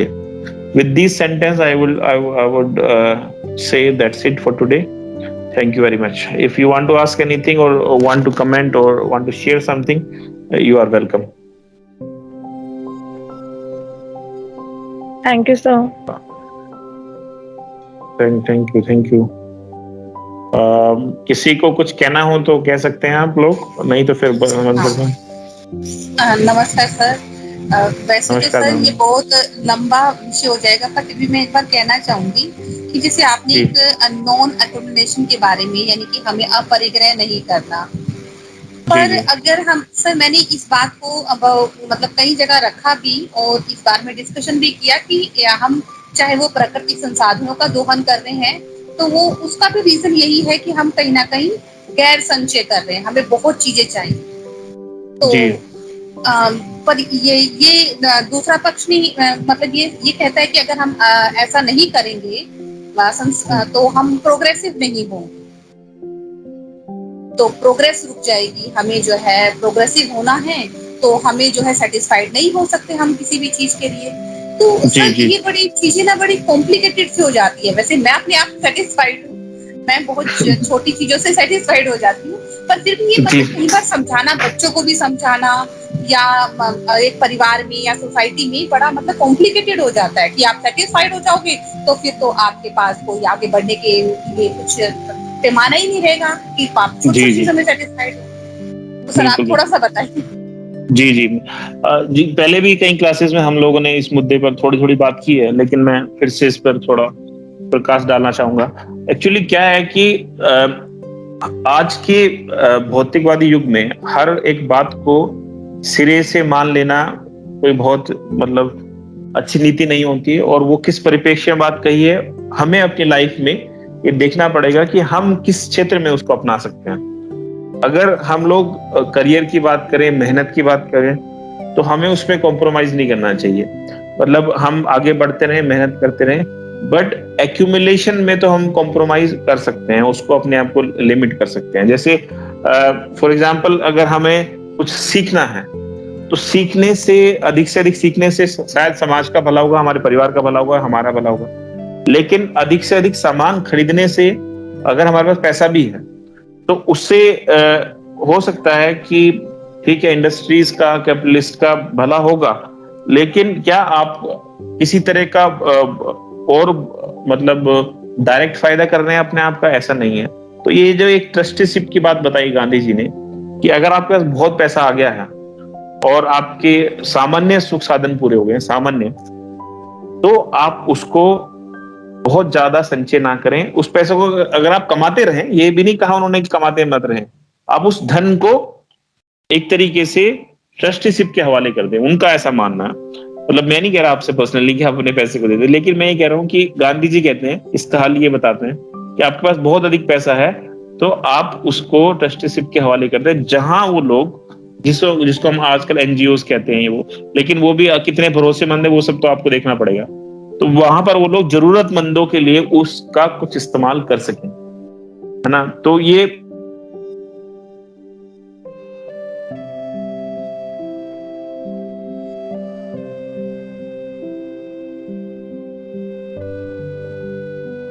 सुख साधनों को लिमिटेड करना पड़ेगा, अपने कार्यों को लिमिटेड करने की बात नहीं हो रही है यहाँ पर। क्योंकि अगर और दूसरी बात यह है कि आपको किसी भी जो चीज आवश्यक नहीं है उसके लिए आपको अभी डिसीजन मेकर बनना पड़ेगा। This is high time that we should understand. क्योंकि एक बीच में ऐसा फेज आया है 20-30 साल का इंडिया में भी, जब लिबरलाइजेशन आया है और इंडिया ने भी पहली बार वो चीजें देखी और समझी, और एक जो मिडिल क्लास है उसने उन चीजों को पाया और ग्रहण किया। बहुत सारे लोग अभी तक भी नहीं पा पाए उनको। तो जिन लोगों ने पा लिया है, प्राप्त कर लिया, उनको ये बात समझनी होगी कि हमें कहीं ना कहीं तो स्टॉप होना है, अपनी इच्छाओं को कर्ब करना है, और उस पैसे को हम कमाते रहे तो उनको सही कामों में यूज करें। ऐसा भी नहीं है कि उसको यूज ना करें। तो मुझे लगता है कि जो गांधी जी ने जो इंस्पायर किया, बिरला ने बहुत सारे मंदिर बनवाए, डोनेशन का काम किया। हालांकि मैं समर्थक नहीं हूँ कि मंदिर बनवाना एक बहुत अच्छा काम है, स्कूल्स और बनवा सकते थे, हॉस्पिटल्स और ज्यादा बनवा सकते थे, बट आई एम सेइंग कि at least they contributed in something towards society. तो कहने का मतलब ये है कि और भी टाटा ने भी ऐसे काम किए, बहुत सारे हॉस्पिटल्स बनवाए और कुछ कुछ किया। तो the people who have accumulated money, they should use it wisely. That much we can do. तो उससे अपरिग्रह का भाव कम हो जाएगा और आपका प्रोग्रेसिवनेस का भी रास्ता चलता रहेगा। यानी कि ऐसा है कि आपकी प्रोग्रेस भी नहीं रुकी, लेकिन आपने जो पैसा कमा लिया उसको सही जगह लगा के आपने उसको बैलेंस कर दिया, अपने ऊपर खर्च नहीं किया। यानी कि आप अपना काम मत रोकिए, अपने आप बढ़ते रहिए, सब चीजें करते रहिए, लेकिन उस पैसे को सही जगह लगा दीजिए या उस एक्यूमुलेशन से बचिए। और तो ये इसका एक तरीका हो सकता है। उत्कर्ष कुछ कह रहे हैं? Yes sir, am I audible? हाँ सर, मैंने कुछ ऐसे ही अपने मतलब मेरे कॉन्ट्ररी व्यूज हैं बहुत ज्यादा, सो मैंने कुछ अपना व्यू लिखा भी था चैट बॉक्स में, एंड आई वुड से कि I do not agree even 1% to what Gandhi is saying, because I don't believe in a socialist model of development, or even though the spiritual based satisfaction that he is claiming, which would come if you leave all the things aside and do community service or humanistic principles to be adopted. I think it is, I shouldn't use that word, but it is nonsense for me, because at a very extent an individual is having a right how he would use his money which he is earning, not anyone else is giving it to him, or how he should and he would contribute in society. The basic division comes when you dictate some moral code of conduct or norms, like this would be appropriate or this would not be, or this would be acceptable, this would not be. If you do this, then this would happen. It would be positive, it would be negative. Why we need such kind of more so-called moral values to be dictated by people who are just humans? They are not God, who have been created or as a I would say a person who we should look up to. I don't want such political heads to give me lecture on what is principle or what is this, because I know the contrary part of it, because they themselves have not followed the equality principle that they are dictating. So I don't want to be lectured on what he is doing. I can study it for an academic purpose, but that would be the end. I would write a paper, I would be aware of it, but I wouldn't apply it in my life. That is the basic reason, because I know कि वो उन्होंने खुद अपनी life में बहुत बार apply नहीं किया, तो वो हमें क्यों डिक्टेट कर रहे हैं वो चीजें.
Can you listen to me? Are you there?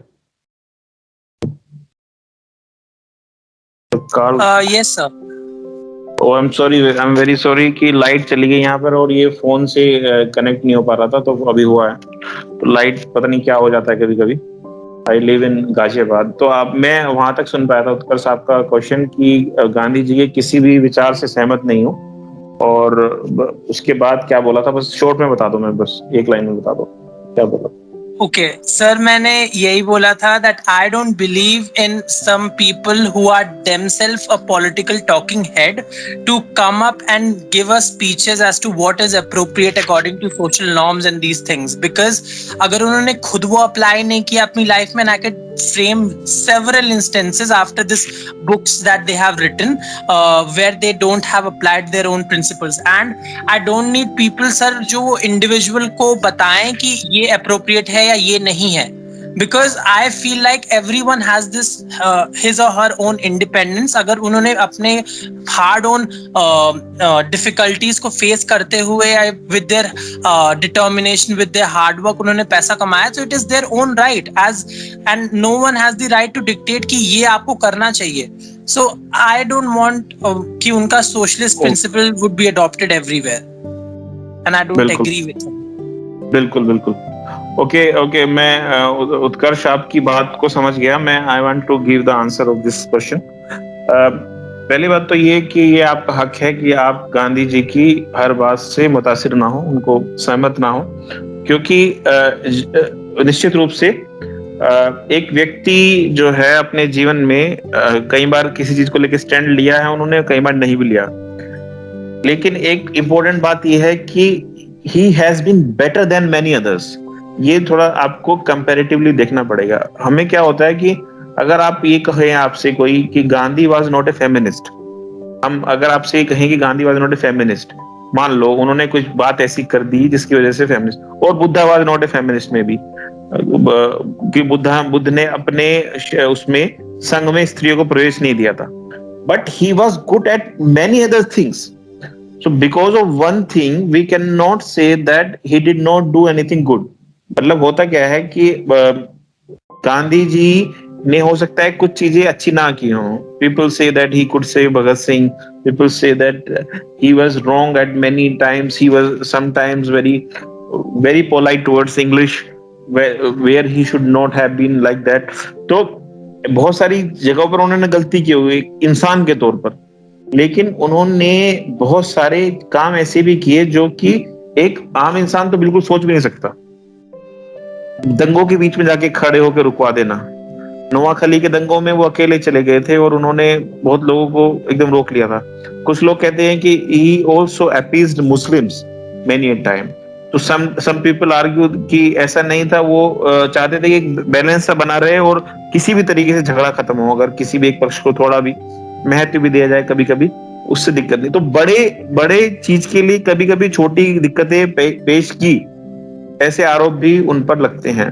But आपने एक बात ये कही कि ये उनका अपना किसी का अपना आइडिया है कि वो अपनी हार्ड अर्न मनी का और ये करे और अपना अपना है। मैं आपको एक चीज बताता हूँ उत्कर्ष, जो आप ये बातें बोल रहे हैं वो भी आपकी अपनी नहीं है, वो भी आपने कहीं से ग्रहण की है, वो सीखी हैं। Even the language that you are talking in has been imparted by some part of society. तो होता क्या है कि बहुत ही छोटी चीजें हैं हमारे पास अपनी हैं जो हमारी जेन्युइन है, बहुत शायद एक अंश मात्र की चीज हम पूरे लाइफ में अपने बना पाते होंगे जो अपनी हमारी खुद की होती है। Each and everything has been adopted from somewhere और द अदर। अब मैं आपसे ये कहना चाहता हूँ, आपने ये कहा कि गांधी जी ने जो विचार दिया है समाजवाद से मिलता जुलता विचार है कि अपनी संपत्ति को बांट दो और बंटवारा कर दो, ये हो। तो ये एक तरीके से फर्स्ट ऑफ ऑल ये तो एक इम्पोज नहीं है, मतलब होता क्या है कि सबके ऊपर थोपा नहीं गया, मतलब ये एक सलाह है, ये इम्पोज नहीं है। और दूसरी बात ये है कि इसका फायदा क्या हो सकता है, नुकसान क्या हो सकता है। फायदा ये हो सकता है कि अगर एक इंडस्ट्रियलिस्ट का बेटा सब कुछ उसको बना बनाया मिल जाएगा, तो maybe he does not work that hard in his life, और maybe he is not sometimes very satisfied, क्योंकि उसके पास कुछ करने के लिए है ही नहीं समटाइम्स। और दूसरी बात यह है कि उसने जो पैसा दिया है, मान लीजिए किसी इंडस्ट्रियलिस्ट ने, वो भी इसी दुनिया से कमाया है, इन्हीं लोगों से कमाया है, इन्हीं लोगों के हो सकता है रात दिन मजदूरों ने काम किया है, तो वो उसकी वजह से अमीर बना है। बहुत सारे कारण है, अगर आप डीपली सोचोगे कि किसी चीज के बारे में, तो there can be many many arguments that could be in favour of that thing that Gandhi is trying to say. ऐसा एग्जैक्टली एकदम सिरे से नहीं नकार सकते आप किसी भी कथन को, क्योंकि ये किसी न किसी परिस्थिति में बात ठीक भी है और किसी न किसी परिस्थिति में हो सकता है कि और गांधी जी कभी भी ये नहीं कह रहे हैं कि आप किसी को फ्री में वो दे दो साधन, मतलब he is suggesting that at least those people who are at the verge of hunger or starvation or at the verge of having nothing, उनकी हेल्प करने के लिए, इनडायरेक्टली हेल्प करने के लिए उनको काम दे दो, उनके फैक्ट्रीज में ये कर दो, तो वो उस तरह की बातें हैं। और इस पर मतलब कई बार ये उस समय की बात हो रही है उत्कर्ष, जब देश आजाद हुआ था, या हुआ भी नहीं था, उससे पहले की बात हो रही है, जब बहुत ज्यादा गरीबी थी और लोगों के पास पहनने तक के लिए कपड़े तक नहीं होते थे। और आज हम लोग उस तरह के समाज को देखते हैं कि एटलीस्ट जो पुअरेस्ट ऑफ द पुअर है वो भी कम से कम भूखा नहीं सोता, मतलब ऐसा रेयरली होता होगा, कम होता है, मतलब बहुत। तो कहने का मतलब ये है कि उस समय प्रोपोर्शनेटली गरीबी बहुत ज्यादा थी और कुछ लोग बेहद ही ज्यादा अमीर थे और शोषक चरित्र था, एक्सप्लॉइटेटिव सोसाइटी थी, क्योंकि एक फ्यूडल सिस्टम था जमींदारी का, और वो उन्हीं जमींदारों के लड़के या उनमें से कुछ लोग निकले हुए थे जो कि इंडस्ट्रियलिस्ट बने थे। तो जिस समय स्थान और देश काल की बात हो रही है, उसमें उनकी बातें कहीं हद तक सटीक थी। उनको नहीं पता था कि 1990 में इतना बड़ा इंडस्ट्रियलाइजेशन हो जाएगा और ये सब चीजें होंगी। तो वो जो सेल्फ रेलिएंट विलेजेस की बात कर रहे हैं, उस सोसाइटी के लिए ठीक बात कर रहे हो, क्योंकि उनको नहीं पता था कि आने वाले समय में टेक्नोलॉजिकल चेंजेस इतना बदल देंगे दुनिया को और ये सब चीजें हो जाएंगी। तो या उसके कुछ फायदे भी होंगे बहुत सारे, उससे भी काम बनेंगे बड़े बड़े। तो वो उस समय के हिसाब से बहुत सारी चीजें ठीक कह रहे हैं। तो मैं आपसे ये कहना चाहता हूँ कि निश्चित रूप से सारी बातें तो उनकी ठीक नहीं है, बिल्कुल भी नहीं। मैंने ये कहा भी बात करते हुए, लेकिन कुछ बातें हम बिल्कुल सिरे से नकार दें, जैसे ट्रुथ है, सत्याग्रह, अहिंसा है, that will be fit in any society anywhere in the world. Okay, हाँ, कुछ कहना चाह रहे हो उत्कर्ष? सर आई वुड से गलत ही होता है कि वो उस टाइम में हो या इस टाइम में हो, बिकॉज अगर आप ये बोलेंगे कि 1990s एक ऐसा समय था जिस समय विमेंस को राइट्स नहीं थे और उस समय विमेंस को इंफीरियर कंसिडर करा जाता था, सो उनको बस एक इक्वल लाने के लिए, अगर या वी कैन से रेसिज्म को भी खत्म करने के लिए, sorry for slavery, abolishing slavery, एक एंटी स्लेवरी बिल आ गया एंड इक्वल प्रोटेक्शन लॉ आ गया, ये सब चीजें।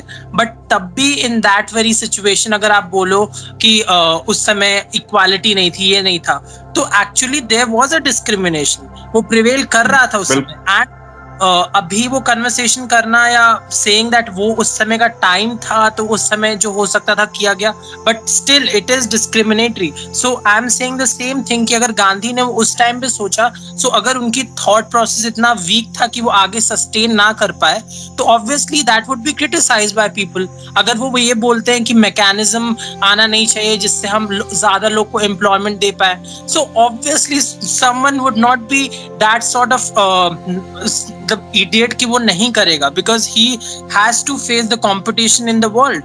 So I don't agree with most of the things that he is saying. Okay. होता ये है कि वो तो मैंने भी आपसे जब बात कर रहा था, मैंने कहा था कि उनके जो आइडियाज हैं सेल्फ रेलिएंट सोसाइटी, ये दे कुड नॉट प्रिवेल और वो रेलिवेंट नहीं है आज के लिए बिल्कुल। ये तो हमने कह दिया। बट सब कुछ जब आप कहते हो ना, सब कुछ भी नहीं मानना है उनका, तब समस्या पैदा होती है। उत्कर्ष, ऐसा है कि जैसे आप न्यूटन की बात करो, न्यूटन ने एक सिद्धांत दिया कि पेड़ से सेब गिरा और गुरुत्वाकर्षण आ गया, मतलब गुरुत्वाकर्षण का सिद्धांत दिया, ग्रेविटेशन फोर्स का सिद्धांत।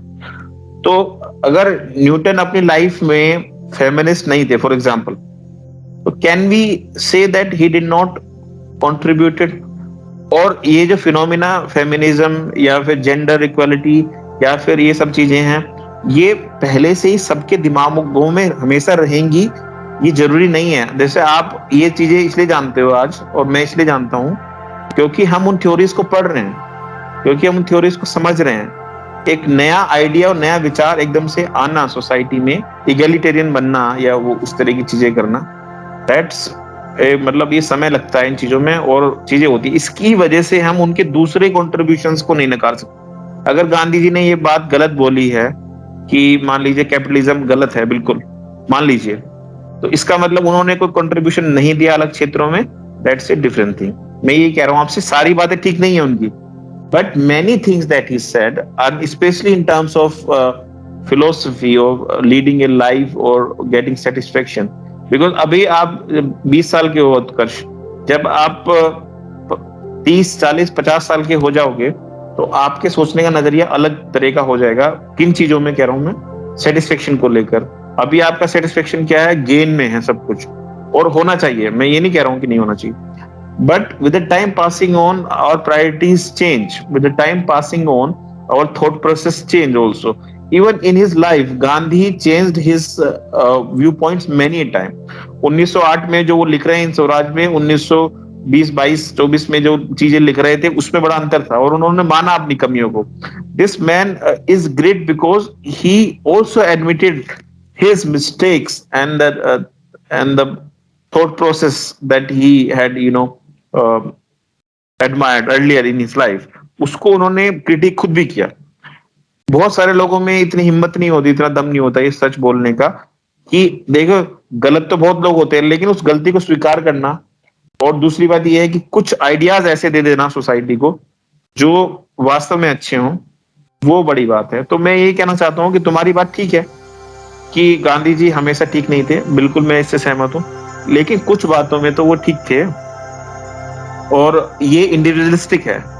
और ये जो बातें हमने की हैं फिलोसफी वाली और सोचने वाली, ये भी मैन टू मैन डिफर करती हैं। अब किसी को सेटिस्फेक्शन मिलेगा देने से और किसी को लेने से मिलेगा, अब इसमें कुछ नहीं कर सकते आप। लेकिन most of the sayings, most of the things, most of the philosophies, most of the understanding that proclaim कि इस तरह करने से इस तरह होता है, तो उसको आप एकदम से नहीं नकार सकते, क्योंकि हो सकता है आपको वो अनुभव ही ना हो रहे हो, क्योंकि हो सकता है आप उस मकामात तक ना पहुंचे हो दिमागी रूप से कि उस चीज को समझ सकें। बात समझिए, मतलब हो सकता है वो पीस वाली या पेनेंस में क्या होता है हमें पता ही नहीं, क्योंकि हमने तपस्या कभी की नहीं, या पीस होता क्या है हमें पता ही नहीं, क्योंकि हम लोग तो इतने शोरगुल में रहते हैं हर समय, वीडियो गेम्स में और टीवी में, ड्रामा में और दुनिया में, तो हमें पता ही नहीं इनर पीस क्या होती है। तो जब तक हम उस चीज तक नहीं पहुंचे हैं और उसको टोटली डिनाई कर देना और to create a feeling of rejection at all is also not very accepting. So मेरे कहने का बस यही आपसे है कि गांधी के सारे विचार मानने योग्य नहीं हैं, लेकिन कुछ विचार जो हैं योग्य उनको हमने डिस्कस किया। ये जो आइडियाज थे कुछ सेल्फ सफिशिएंट इकोनॉमी और ये सब, तो मैंने इसलिए डिस्कस कर लिया ऐसी बातों में, ताकि एक बोध बना रहे कि गांधी जी का और चीजों पर क्या था, एनवायरनमेंट पर क्या था, पॉलिटिक्स पर क्या था, थोड़ा बहुत। लेकिन बेसिकली हमारा मुद्दा हैप्पीनेस वाला है और उनके जीवन से बहुत कुछ अनुकरणीय है।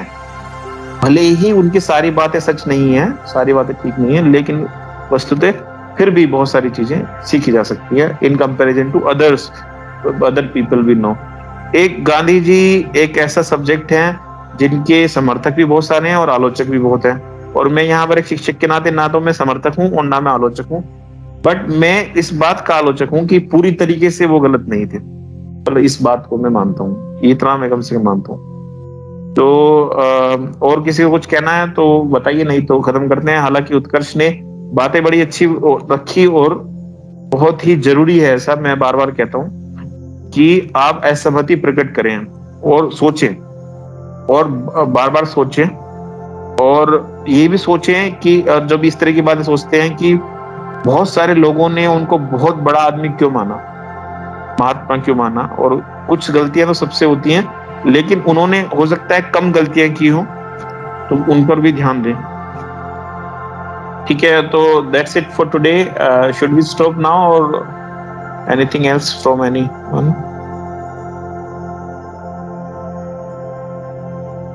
Okay, all of you, thank you very much. This has been a very long session and I'm so grateful that you have been here despite having some turbulence. Thank you very much. We will meet soon, and thank you for having your ideas as well. It stimulates my mind as well, and I will think again about it. Thank you, Utkarsh. Thank you, Rishu, Vinti, Sujata, Ayushi, Aisha, and all of you who are here in this meeting. Thank you very much. It was very enlightening from your side as well. Thank you. Thank you, sir. Bye bye. Thank you, sir.